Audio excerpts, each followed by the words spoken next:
So many of our relational problems come from our fantasies, the disparity between our expectations and reality. This episode, it's gonna break your brain. We're talking mind-bending ideas, philosophical firebombs, and thought experiments so wild they might just rewire your reality. Foundations for deep and resilient self-esteem have to be found outside of a relationship. Purpose, direction, self-trust. These are things that when you bring into a relationship, you don't find yourself playing whack-a-mole on your partner's emotional state. You don't jump in between a bullet and a target of your woman. Having a human emotional experience. If you've ever questioned the nature of existence, free will, or the limits of human consciousness, this one's for you.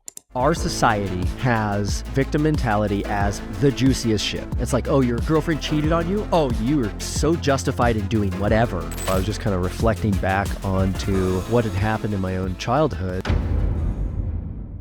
Have you ever wondered what masculinity even is in the modern era?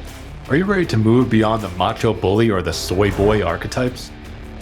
I'm Marc Azoulay, and this is the Men's Therapy Podcast. Together, we'll explore how neuroscience, Jungian psychology, and Buddhist philosophy can transform your life, your marriage, and your business. Are you ready to deep dive into the minds of men? Let's begin.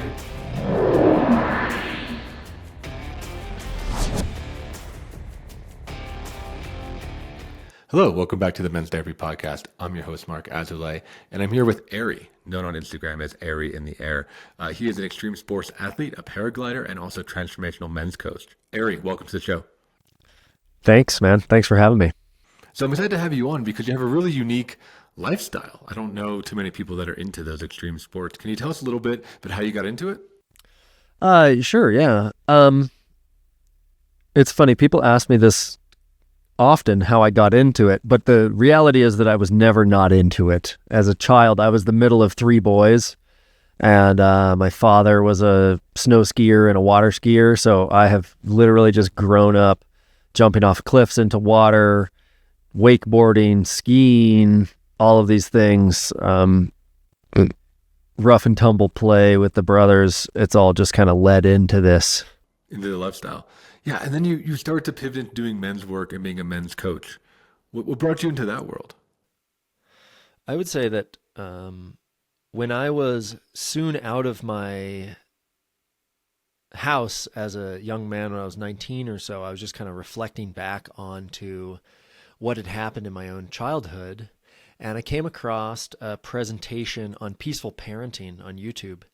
And it turned me on to moral philosophy and the ethical treatment of children, which became a big teacher for me in my life, just like measuring what is good and what is right through the lens of what it would be like for a child to receive that kind of treatment. And so I think that's that's kind of like my inception in this train of thought. Then I started a podcast in 2017, and I ended up starting it with kind of like adventure and action sports focus, but I just wasn't like, that was how I kind of lived my days outside, but it really wasn't what I was interested in talking about. What I was interested in talking about was psychology, philosophy, spiritual practice. And so I ended up just getting into a little tiny niche corner of the internet and talking to people who were philosophers, psychologists, and having enormous blessings in who it was that would have long conversations with me. And I think that through long conversation, I developed the capacity to really listen to people and to listen to them with a lot of respect and a lot of care, and also with a lot of reflection. And I think that it was those 150 podcast episodes that I recorded with people that I really respected, that I was learning a lot from, that taught me how to hold space for people, how to inquire about myself, how to really reflect. And those were things that I was good at before, but, surrounding myself with mindfulness coaches and, the heads of cognitive science at the University of Toronto and the all of these professors and professionals just took it to another level. And it's something that I just like have been so interested in myself. Developing myself as an athlete was was a huge pursuit for me, but it was also always being paralleled to my deep desire to be a good partner and a good person and to have great friendships. And so I think I've been kind of growing in that way in parallel since I was 19, and professionally in the last 4 years, really just starting to offer my support to men who have similar backgrounds to me, that they love the outdoors and they have a deep respect for nature. And they also have gone through similar things as I have, and they've faced similar challenges. So my work is quite specific towards dealing with things that I've dealt with and moved through in my own life. And it's been an incredibly rewarding, humbling experience. Well, so can you share with our audience, what are some of the things that you've been through and how have you grown from them? Well, I would say that the first thing that comes up for me there is like breakup. I was married young, and I was with her for like 8.5 years. And so when she asked for a divorce, it was an incredible inflection point in my life. And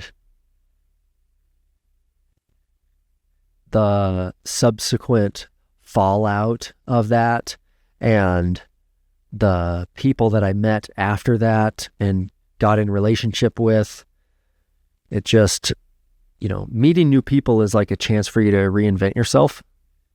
And you can do that in a manipulative way, and you can also do that in an earnest way of setting intention for who you are and how you want to be and what the nature of your relationship is. And so I think that, so many men resonate with breakups being the most painful thing that they go through, but also, 5 years later, you look back, and I think that most everyone, has the experience of gleaning the pearl out of that it was positive, that for some reason it had to happen, that it led me to where I am now.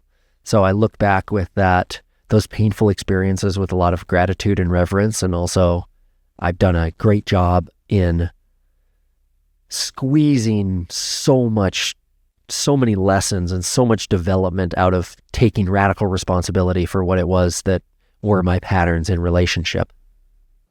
Yeah, I find that it often takes like a rock bottom moment to bring men specifically to this type of work, right? Breakup, of course, being a huge one, drug overdose, divorce, losing a job. We're not as proactive, but if we're able to take in that feedback from the world and that clear mirror, there's really an opportunity to grow. What kind of patterns did you have to shed? Like what are some of those mirror moments that you saw after those breakups? That's a wonderful question. I would say that first and foremost, defensiveness. Just taking everything hyper personally in relationship. I was married to a Mexican woman who I had met traveling in Mexico, and she had moved to Oregon with me. And so she was without her family, her culture, her closest friends. And so it was really hard for me to hear her complaints about missing home, missing her family, about financial struggles, about how much it costs to travel back and forth to Mexico.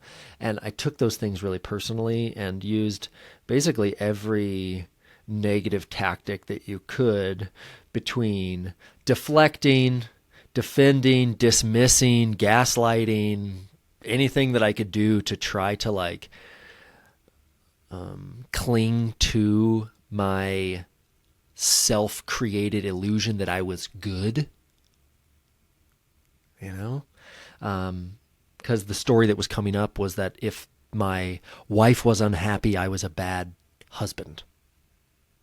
And so I just foundationally did not have the skills to listen and to support from a place of security. So fundamentally, I would say that beneath defensiveness is like the outward manifestation of a deep insecurity. Yeah, I like that you're talking about that. I want to dig into that because I think a lot of men, I have that, right? I think a lot of guys have that insecurity and it comes out, like you said, as manipulation, gaslighting, defensiveness, whatever it is. And that example is so poignant because many guys I work with, they have this exact problem, right? Where it's like your partner is just talking, right? Maybe they're complaining, maybe talking about a hardship, they're trying to connect emotionally, but we're going to want to try to solve it as men, right? And you just name the deeper thing is that, yes, if my partner is unhappy, it means I'm failing. It means I'm not good enough in some way, shape, or form. I'm not providing enough. I'm not there for her. I can't make her happy all the time. Can you say more about that of like realizing that you can't make her happy all the time? Because I think that's a hard pill for a lot of guys to swallow. We really want to keep that fantasy alive. Yeah, I think you touched on a couple of important points here. One is fantasy. I think that so many of our relational problems come from our fantasies. The disparity between our expectations and reality, right? We have this fantasy of who it is that we are if our woman is X, Y, or Z, right? Which is just building a house on sand, right? So the foundations for deep and resilient self-esteem have to be found outside of a relationship, just first and foremost, like especially for a man, purpose, direction, self-trust. These are things that when you bring into a relationship, you don't find yourself playing whack-a-mole on your partner's emotional state, because you've worked through the reality that you have emotions that come up, you have things that come up, they are your responsibility first and foremost. You don't jump in between a bullet and a target of your woman having a human emotional experience. That just is, right? There's just some isness there.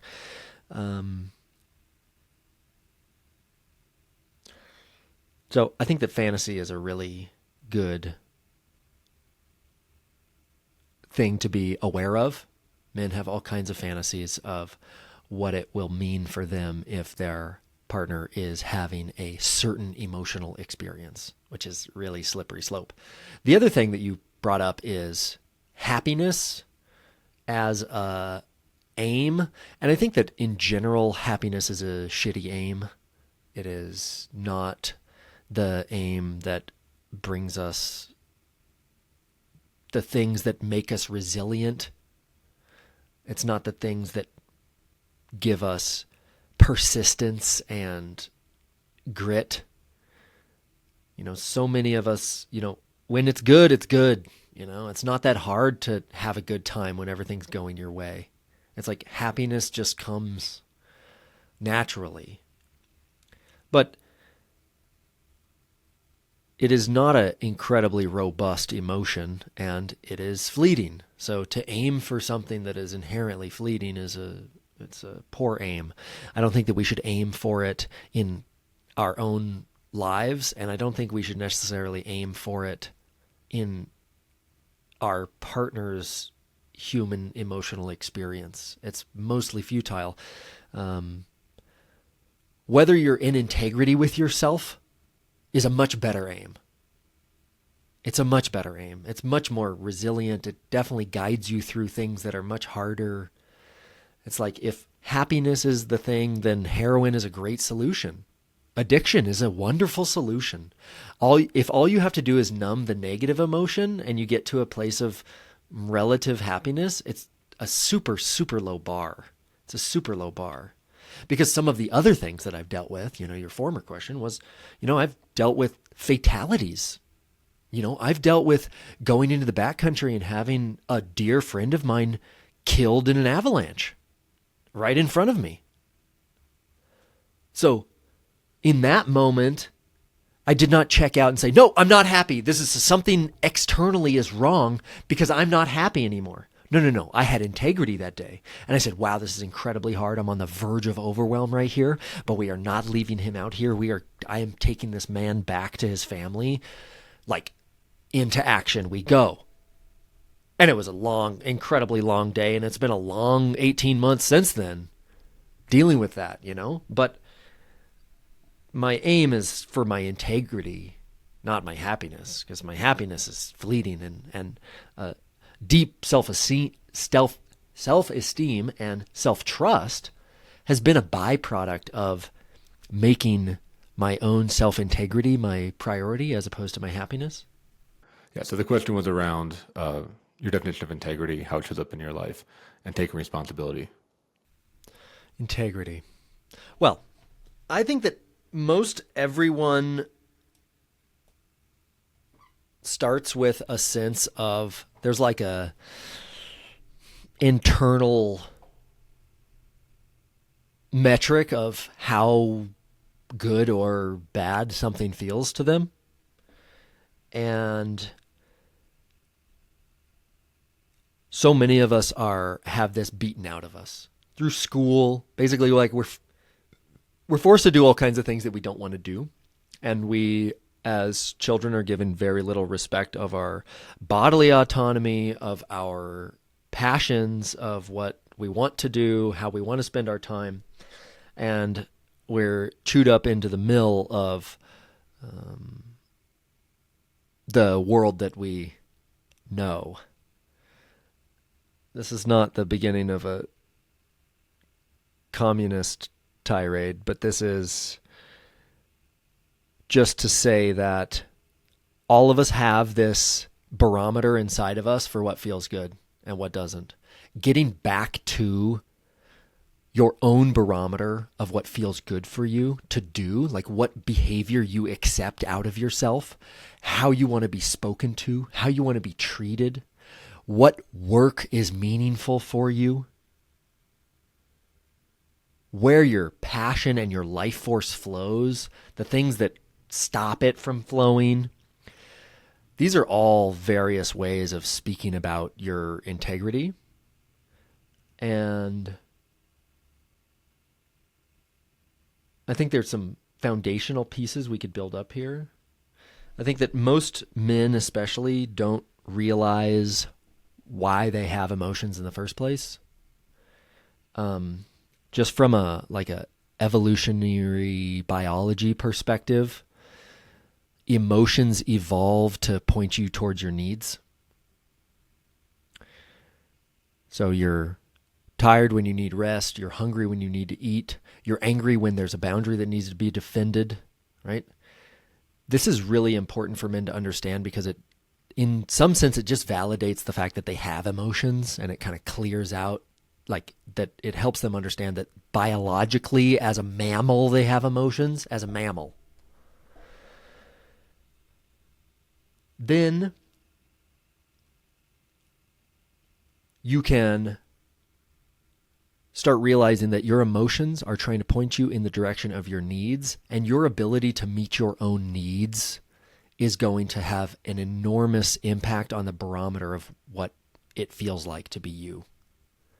And so whether or not you're stuffing those down or you're taking them very seriously and you are stewarding your own life well, it's going to change how you feel every day. It's going to change how hard your dick is. It's going to change how much enthusiasm you wake up with. It's going to change whether or not you're ruminating about what you said or what she said or all these various things, right?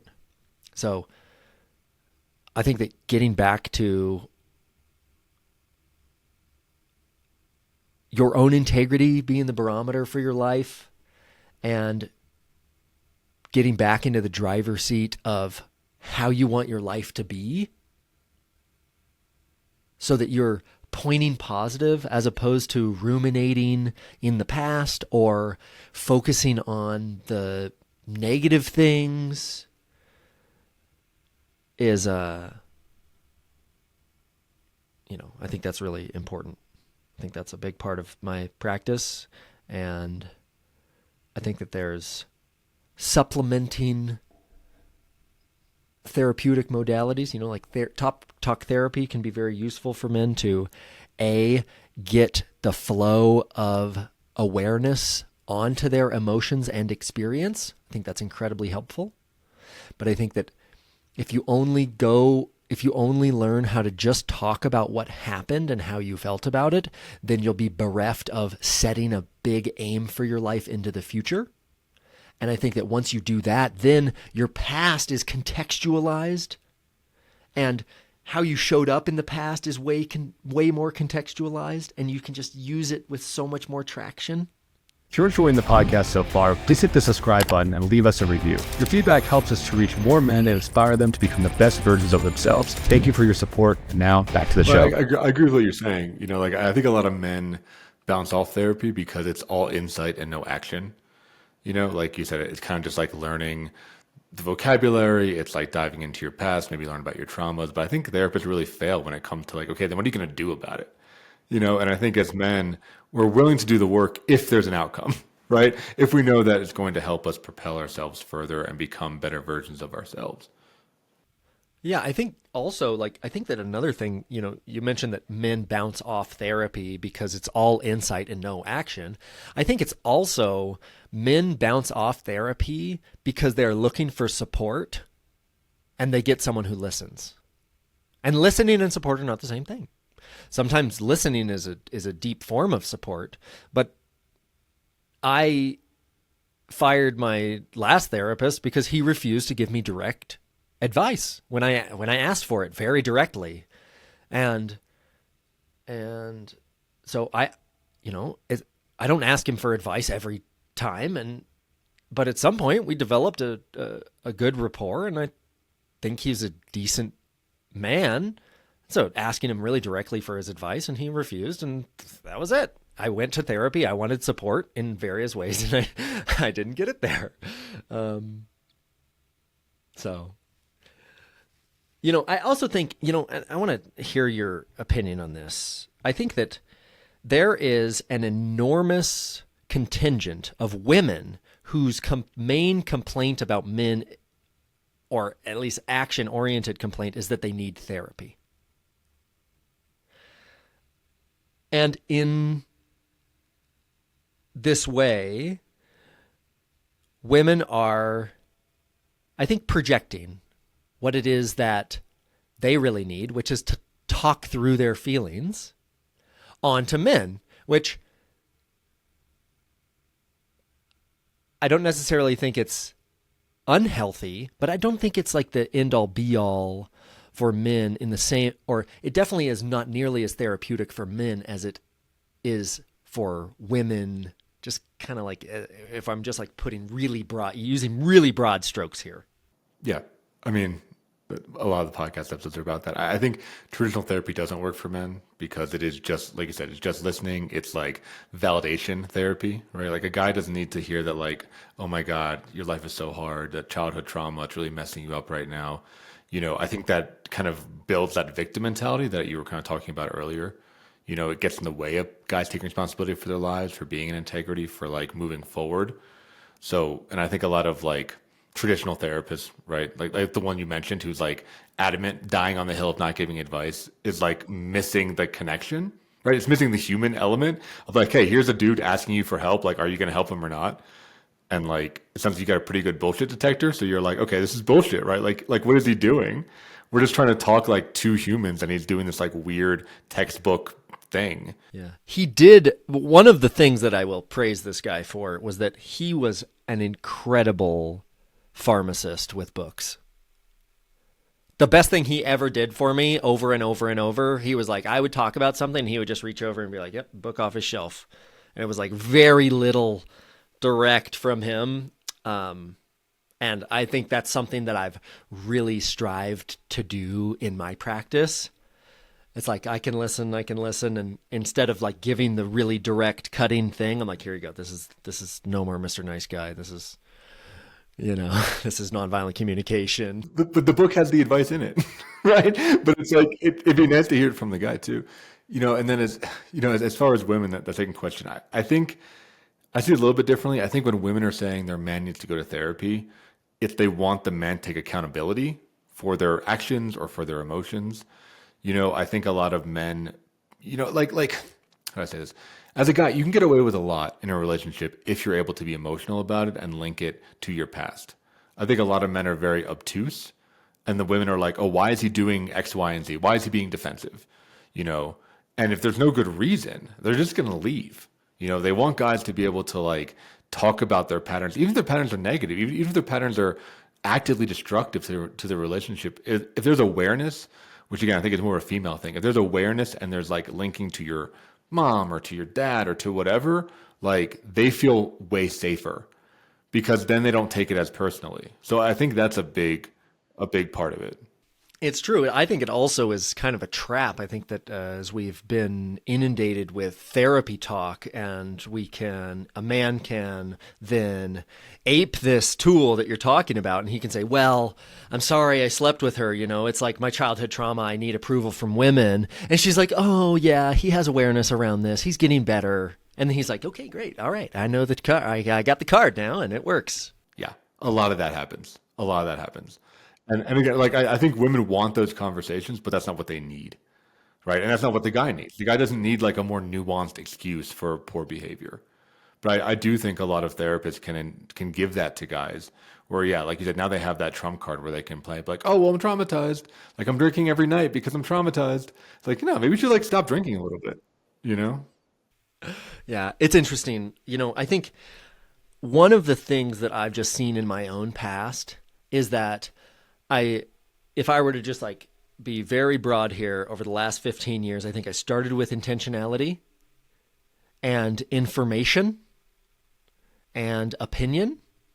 And I used those things to craft my speech. And through that, I talked a lot. And I talked a lot about my values, I'll air quotes values. And I talked a lot about what was happening in the relationship. And I talked a lot about what was happening in my partner. And I basically just confused the shit out of everyone because there was just way too much talking. There was not nearly enough fitness. I wasn't physically strong enough. And there wasn't enough really inspiring purpose in my life outside of my relationship. I was deriving way too much of my purpose and my connection from inside of my relationship. And now I like consider myself a relational expert and conflict relationship. I have so many tools that I teach people for conflict resolution. And now I withhold the tools way more than I thought I ever would, because I learned that first and foremost, I actually have to deal with myself. Like I need to deal with my triggers inside of myself first, because otherwise there's no conflict resolution tool, communication framework, or otherwise that will yank me out of my victim mindset power dynamic that I'm bringing into the relationship, right? There's no couples therapist that can yank me out of my victim mentality power dynamic that I'm insisting in my relationship that you did something that hurt me. I have to give that up first, foremost, every single time for conflict resolution to be even remotely possible. Yeah. Tell me more about that, right? Because I think a lot of men are stuck in that victim mentality. And kind of my working definition of a man versus a boy is just that, right? Like when you become a man, you stop being a victim, right? And you start taking responsibility for everything in your life, even things that are out of your control, right? But you're responsible for how you deal with it, right? If you want to heal it, how you're going to move forward, right? Like you're not going to have a perfect deck of cards, but you got to play the best game you have. So how does somebody start to move forward as a victim? Because I'm sure you've talked to them. I've talked to them. Like guys that are really entrenched in that, it's tough because they got to answer for everything. There's an answer for everything. Yes. Thank you. I'm finding myself feeling grateful for your guidance in our conversation here. And yes, I think that the first thing I would acknowledge is that our society globally has victim mentality as the juiciest shit. Mm-hmm. Yeah. Gossip and drama, right? Okay, it's the juiciest thing. It's like the most powerful thing. It's like, oh, your girlfriend cheated on you? Oh, you are so justified in doing whatever. Oh, you slashed her tires? Yeah, I mean, that's pretty fair. It's like, okay. So there's a couple things here. I want to shout out to Dr. Greg Enriquez, who has been on my podcast, 6 times, and I consider him a friend and a mentor. He really helped me understand that there is a psychological process running all of the time that he calls a justification narrative. Even if you get up off of the couch to get yourself a glass of water, your justification narrative has a voice inside your head that says, I'm thirsty. My behavior is sane. I'm not crazy. My existence is normal, real, and justified. Okay, so it's incredibly important that you realize, that you recognize that this is just a part of what it is to be a human, that there is going to be a story inside of your head about the justification of your existence, of your very existence. Not to mention your emotional state, not to mention your behavior, not to mention everything else that comes up. And without knowing that, then you're basically like the proverbial fish that doesn't know it's in water. Okay? We have justification narratives in ourselves as individuals, and collectively, we have validated justification narrative as the most powerful thing in our world, especially in the last 10 years. It has gotten stronger and stronger and stronger. The people who are saddest, the people who are most victimized, the people who are most oppressed, we have elevated them to a new level, right? And I don't want anyone to infer anything about my bent of social justice. I think you would be mistaken to do that from the discussion about victim mentality. But it is to say that if you look around the world, and you look around your conversations, just the standard conversations, you will find that people are clung on to, addicted to, the gossip that is in their own head about their external circumstances that they interpret as the justifications for their feelings, thoughts, or behavior. This is the loop that you have to cut. This is the loop that I was referring to when we talked about happiness. This is basically, are you in integrity with yourself is a much better question, right? If you have the victim mentality, it will hide itself as justification. Your victim mentality is hidden beneath your justification narrative. It's just a normal part of your psyche. So learning that you have a justification narrative, that it's going to show up as a voice in your head that justifies all of your behaviors, thoughts, feelings. That is an incredibly important step for a person. I love what you say. Your working definition between the difference between a boy and a man is whether or not he's a victim. I totally agree. As John Vervaeke said to me on the podcast, personhood is an achieved state of being. Manhood is an achieved state of being. Womanhood is an achieved state of being. We do a terrible job of collectively drawing the line in the sand. There's no way we have lost all of the traditions in which we have a generational transmission of wisdom and personhood. We have basically lost that, right? And so now we're kind of floating islands individually, trying to draw our own lines in the sand for what personhood is, what manhood is, what fatherhood is, you know? So this is why I've, as you know, this is why group work is so powerful. Because when a guy comes in and he's like, I just want to be happy, and the other men are like, no, that's bullshit, bro. That ain't happening. And I'm hands off there. I'm just like, I didn't say anything. These guys just know. Like, ooh, don't come into the group with a victim mentality. These guys will eat you alive like that.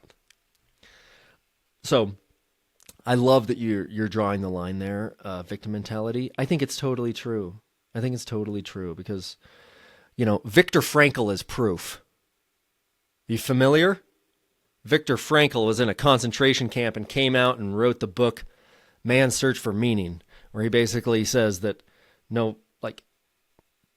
people can do horrendous things to each other, but they do not have fundamental control of your attitude.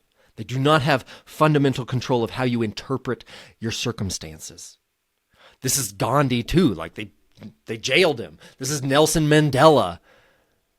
These are men who have just been through the deepest, cruelest injustice, who come out and they say, hey, look, I endured that, but they don't have control of my narrative. They do not have control of my narrative.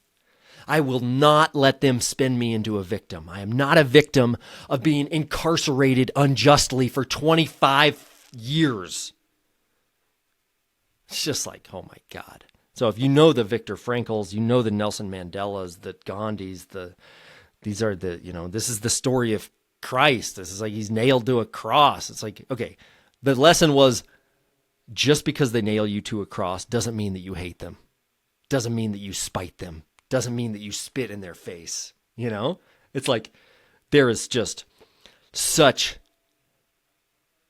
knee-buckling possibility once you step into your own power that you are creating the narrative in your head, and that it is the highest leverage tool for your own direction and well-being. Yeah, I mean, it's the only way, right? I mean, like I said, all the stories, it's all just one lesson, and it's like it gives you a handle, right? I mean, it gives you a sense of control and it gives you a handle. And I think most men will say they want more control in their lives. And I think the internal place, just like you were saying, that's where you got to start. Because if you get tilted or you become a victim, or like you said, you're acting out of spite or you're acting out of revenge, you've already lost, right?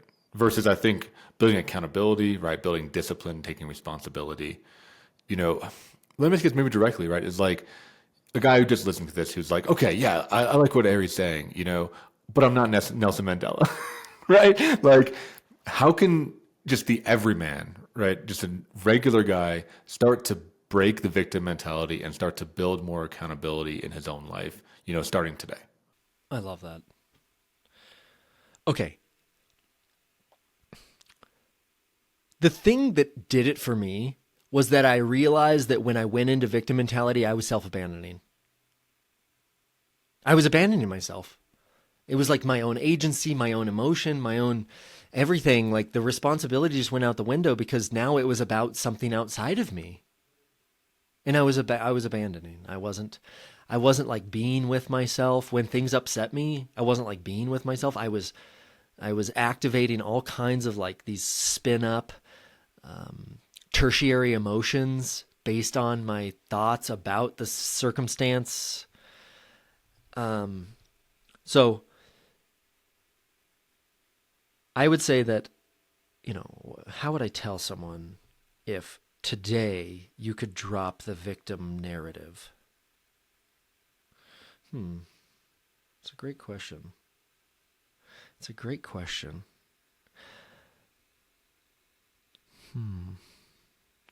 I think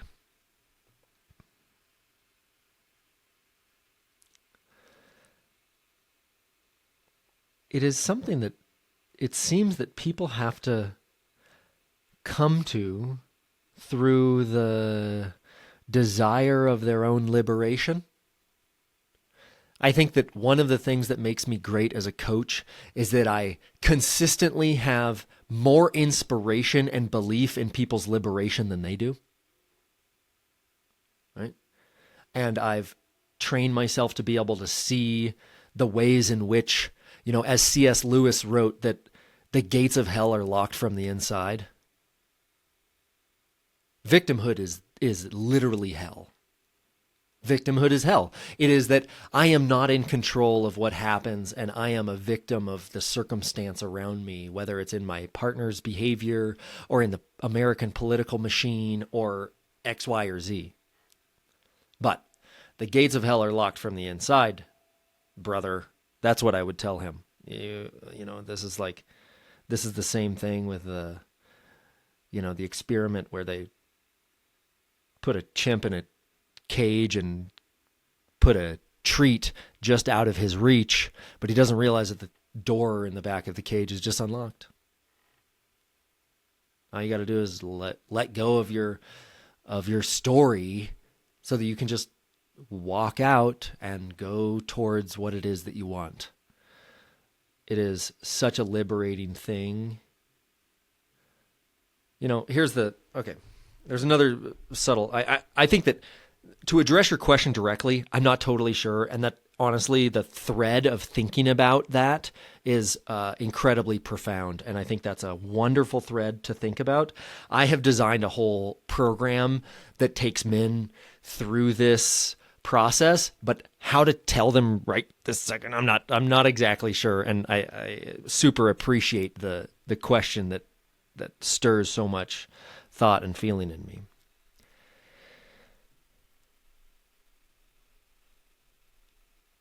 The possibility on the far side of responsibility is, I think, what's coming up for me that I would tempt a man into, right? The knee-buckling possibilities of living in integrity with yourself and taking responsibility and actually just getting on the gas towards what it is that you want, right?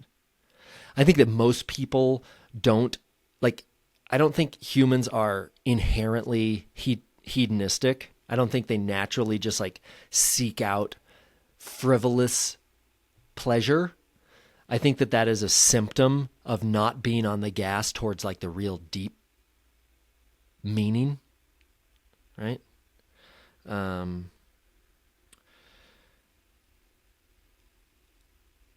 So the other thing that's coming up for me here is the Patrick T. Hand quote that the defining symptom of childhood trauma is trying to get difficult people to love you, right? And this is another fish not realizing it's in water moment of the victim mentality being so ingrained of no, I actually deeply don't believe that I'm worth being treated well, or that I'm worth leaving and going away from people who don't treat me well. This is something that I've been dealing with a lot lately in my practice. So many men are coming to me having been in abusive dynamics and having broken up and gotten back together and broken up and gotten back together and just talking and being addicted to gossip and being addicted to the victim mentality. And they want to tell me a million things about what she said and what she did.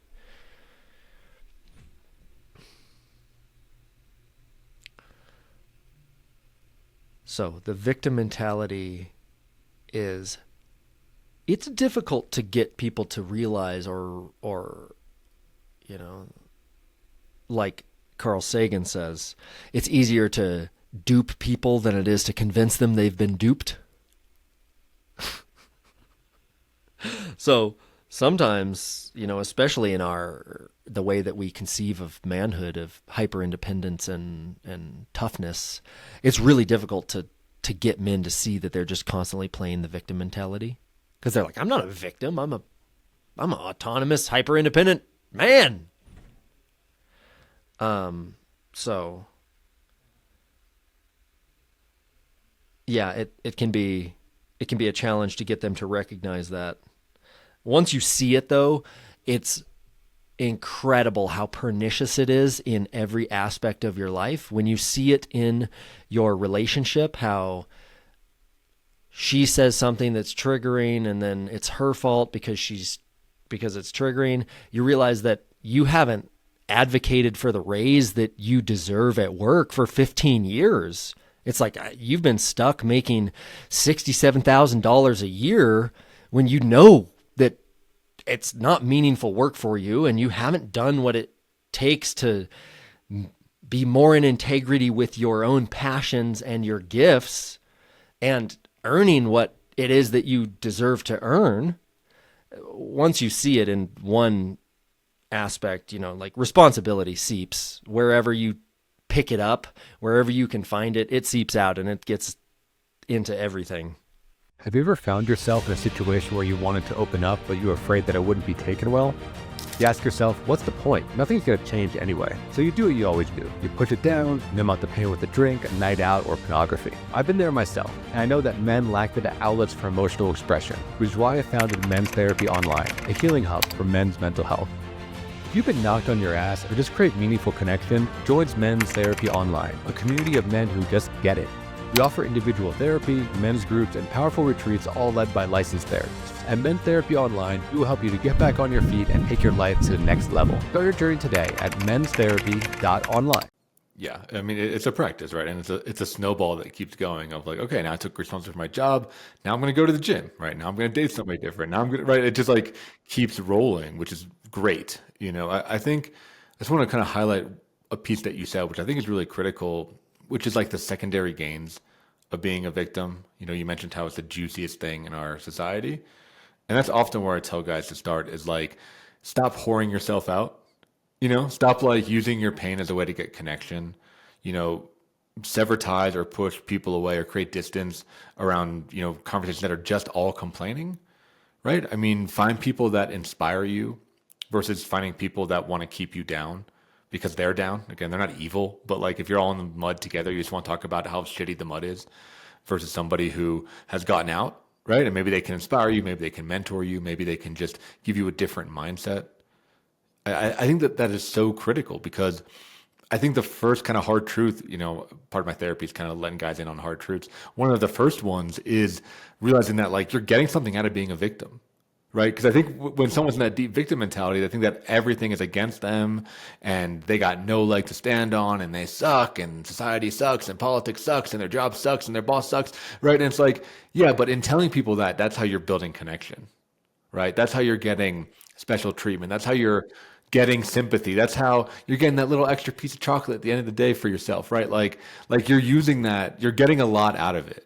So even if you think you're a victim, you're not, right? Like you're leveraging your pain for reward.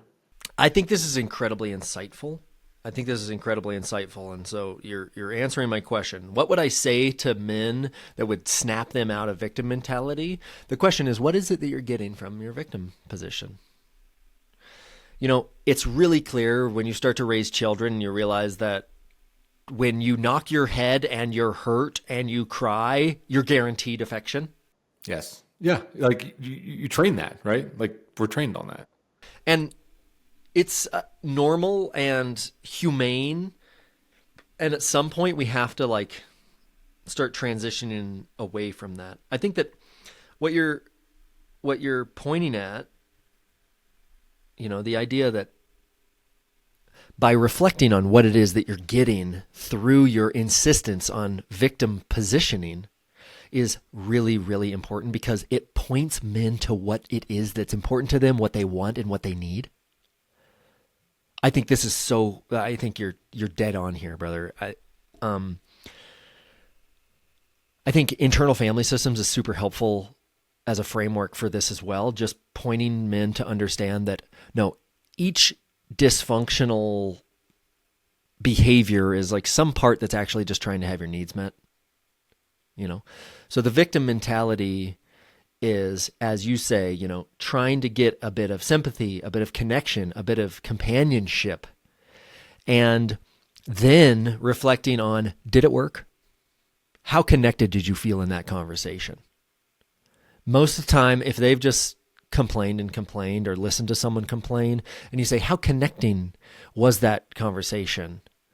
They'll say, not very connecting. Yeah, it was just fluff. It was just fluff, man. And so it points them in the direction of, oh, you actually want to be deeply connected to people?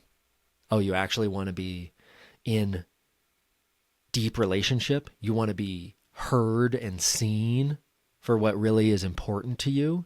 Great. Is being heard about your petty grievances really important to you? They're like, no. Okay, well, stop saying them. And they're like, okay, great. And then once they commit to that, then they're like, what do I say? And the game begins, brother. And the game begins. Okay, so this is not something that I'm like, let me just show you how short my soapbox is on this particular subject. Last week, I spent the week in Georgia coaching a one-on-one, and as I flew into Atlanta,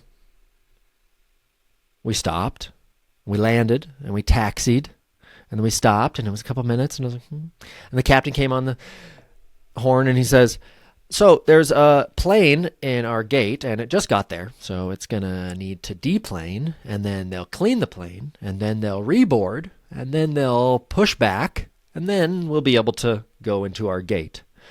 It's going to be at least 45 minutes. I'll see what I can do about finding another gate, and I'll keep you posted. Everybody harumphs. You can just hear it in the plane. And so I text my friend, my client. He's there to pick me up. I know it. And I say, hey, we are 45 minutes delayed. We're on the ground here in Atlanta, blah, blah, blah. And then I put like 3 emojis. It was like a crying face, and then it was like the face, and then like the, And before I sent it, I was like, wait. And I just deleted those. And I was like, I am that I have no complaints. Like that is just like something that is like such a inspiring state of being for me, that I am like equanimous, and I am like secure and patient and calm, and that I am not in a constant victim mentality, that when I sit in the modern miracle of these aluminum tubes that are basically time travel across our gigantic continent that I just did for like $500, got to the other side of North America comfortably, it's like, I'm like, oh, I don't need to complain about this. And there was a Sikh man sitting next to me, and we got into this long conversation about, he says, oh, I've been back and forth from America to India for the last 40 years, and I've never heard of this kind of delay. And I said, what a wonderful opportunity for you to experience a new kind of airport delay. And I said it with that inflection, and he just laughed. And it set the tone for our conversation. And we had a lovely conversation. And the thread of it was empowered and responsible and grateful. Because it had started with this like, oh, we actually both know, you and I both know, we are grown men. We both know that we have a choice of whether or not we're going to complain. We have a choice of whether or not we're the victims.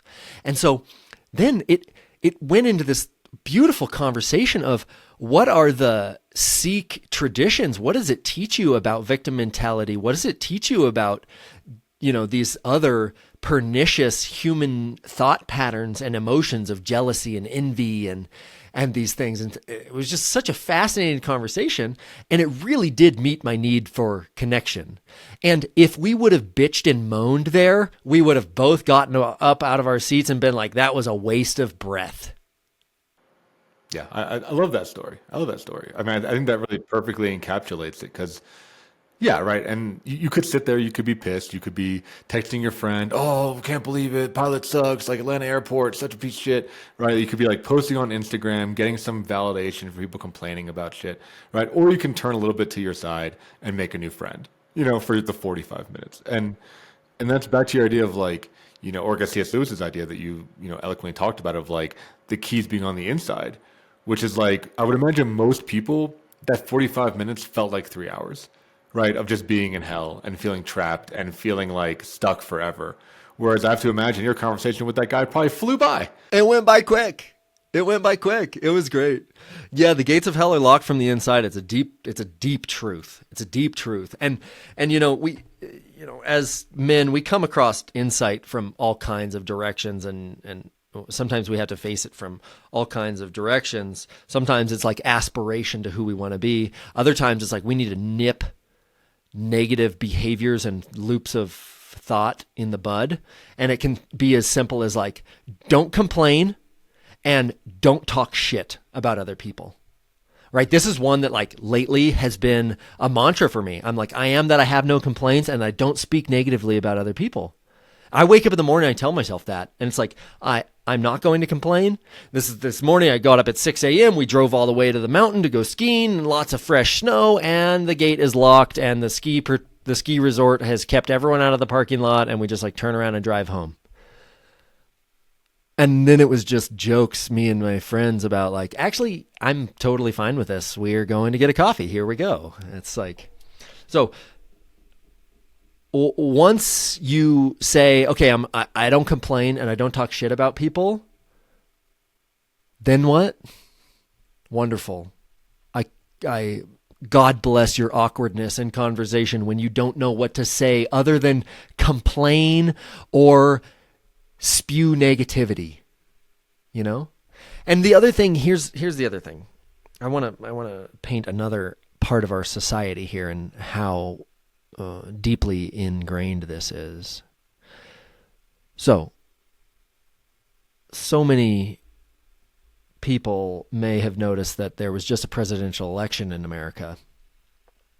The amount of emotional turmoil in the wake of the presidential election is, I think, the highest. Definitely the highest in my, if not 2016. I mean, 2016 was pretty big too. So the story that we have, that the circumstance and that our world being burning is all you need to claim to take a completely disempowered position in your own life, is just like, it is everywhere. The quote that smacked me in the mouth the other day that I've said 5 times since is Thich Nhat Hanh, and he says that an entire sea of water can't sink a ship unless it gets inside of it. And similarly so, all the negativity in the world cannot put you down unless you let it inside. Right? And this is not a call to be completely callous to the suffering of the world. This is a radical empowerment that you can filter and let in what you want to let in. This is just another Viktor Frankl, another Nelson Mandela telling you that, brother, you have power over the stories that you tell yourself in your head. Yeah, I think it's a call to warriorship, right? It's a call to be like, look, if you're upset and you have pain, like, that's okay, but channel it into something progressive, right? Like, you do something, again, like go to the gym, right? Or like advocate for yourself, or start having deep, powerful conversations about politics with people that matter, versus what I think a lot of again, my industry can fail in a lot of ways of like self-care, which again, it's like, oh, like you can overeat, you can isolate, like it's okay, just like take an extra long shower. Like I do think that's a victim, because it's, those things feel nice, and you're then training yourself of like, oh, I can feel nice when I'm upset. Versus what I'm hearing you say, Ari, which again is that warriorship call. It's like, no, if you're upset, be a warrior and start training, because the world's going to need you. Your family's going to need you. Your community's going to need you. If you're really upset about the outcome, like get to a place where you can really affect change in a meaningful way, versus kind of just wilting. Yeah. And also, like, to go all the way back to the notion that emotions have evolved to point you towards your needs. Okay, you're having an emotional experience. What does it tell you about what is important to you? What does it tell you about what you want in the world? What does it tell you about who you are? Absolutely. It's like there's just so much. There's just an overwhelming amount of information around self-knowledge in the emotional texture of every single day. Right? Yeah, let's dig into that a little bit more, right? Just as a kind of final topic, right? Because a lot of the guys I work with, they all have the same complaint. And I imagine you probably feel something similar, where they're like, I don't know who I am, right? Like, I don't know what I want. I don't know what I care about. I don't know what my like grand, glorious purpose is. And they probably look at someone like you, who you have like awesome hobbies, a great career, a clear mission, highly educated, right? I mean, you have all these like markers, and they're just like, I don't know what I need. I don't know what I want. I think they're really disconnected. So again, like maybe a similar question as asked before, is like, what is a first step? Or how does someone figure out who they are or what they want? Because I see that being a major wall for a lot of men out there. I think we feel really empty. Even just how you posit the question is in some ways telling of what the struggle is, because for the man that you were juxtaposing there, he looks left and he sees Ari, who's like paragliding really far, and he's like jumping off of cliffs and doing a backflip and stomping it, and has like meaningful work. And he looks right and he sees Marc, and Marc is like podcasting and like helping people. And then they're like, okay, like I need to like get into my head and come up with some grand vision for my life. I need my thing. Guys, exactly. Yep. Okay. Yep. Okay. Yep.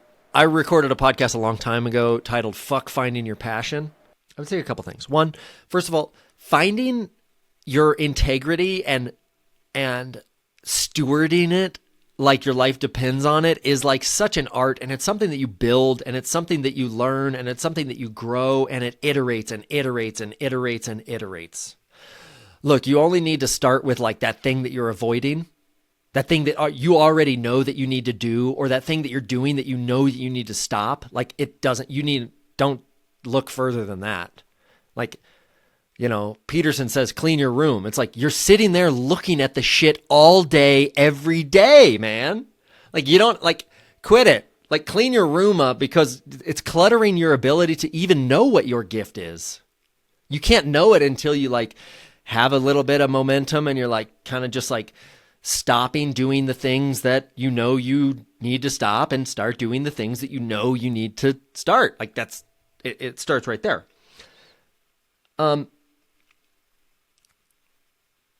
I also think it's so useful to surround yourself with people who have a vision, right? For me,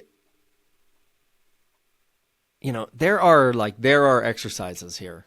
There are psychotechnologies. There are things that people do that there's like prayer of like, dear God, give me the strength to change what I can change, the serenity to accept what I can't, and the wisdom to know the difference. Right? It's like, I don't think that we as men are on the leading edge of like what it takes to be in integrity. No. I think we just like constantly pull the wool over our eyes about all of the shit that we already have power over, already know that we could do. And like, we got to start right there. And another thing is like, this goes back to the integrity. It's like, how does it feel for you? Like, is your life force flowing? Where is your enthusiasm at? Are you enthused to do what you're doing? How long have you refused to listen to your own enthusiasm? When was the last time you were motivated and led by your enthusiasm? Like that you wanted to do something and you did it. Because men just get hammered to do what is, and women too. We just get hammered into doing what we think other people want us to do. Right? And it's like so habituated. So like for men out there, like, oh my God, stop doing this to your kids. Stop expecting them to act in the way that you want them to act. Like their free expression and their own integrity of like what feels good for them. Man, if you start fanning the flames of that in your child, the chance that you just go blind to it perpetually is like zero. Right? I think also like stop complaining, stop talking shit. That's going to stopping the old patterns of how you cope dealing with being out of in touch with your integrity and your enthusiasm will give you space to get back in touch with your integrity and your enthusiasm. Yeah, that's it. I mean, I love that, right? I mean, I study Buddhism. It's a big part of my practice. And what they talk about is like clear the mind of intoxicants. Right. And we're not talking just like, alcohol and weed, right? We're talking all the stuff that Ari you're talking about, right? It's like negative mentality, victim mentality, gossip, Yeah. Yeah, right. Like that's all mental intoxicants because you can't know who you are until you have any kind of space and capacity. You know, it starts with you. Well, Ari, I really appreciate you being on the show. I really enjoyed this conversation. As we're wrapping up here, where can people find you online and learn more about you if they want to work with you? Likewise, Mark. I had a wonderful time too. Very thought-provoking. You can find me on my Instagram. That's the place that I've found the most traction, that men are in, and they are open to hearing new ideas about their mental health and their vision for their lives. And so, yeah, Ari in the Air on Instagram. That's the best spot. Great. And all that will be in the show notes. You can check them out. Thank you, listeners, for tuning in. If you like this, do all the social stuff, like, share, subscribe, send to somebody. Send to somebody that you feel like is stuck in the victim mentality, right? I mean, I think Ari's words are really great at punching through some of the bullshit and waking guys up. So if you think someone that you know could benefit from what Ari has to say, just kind of slip them the link, say, hey, maybe you want to listen to this episode. Maybe you want to see what these dudes have to talk about a little bit. It might help to kind of make the world a better place, one guy at a time. So you can check us out. We are at Men's Therapy Online on everything. That's kind of the hub for the show and the other work that we do. Thank you so much for your support, and we'll see you next week on another episode of the Men's Therapy Podcast. Thanks for tuning in. If you enjoyed today's episode, please subscribe and leave a review. And don't forget to visit menstherapy.online to learn more about the work that we are doing to support and inspire men. Until next time, keep moving forward.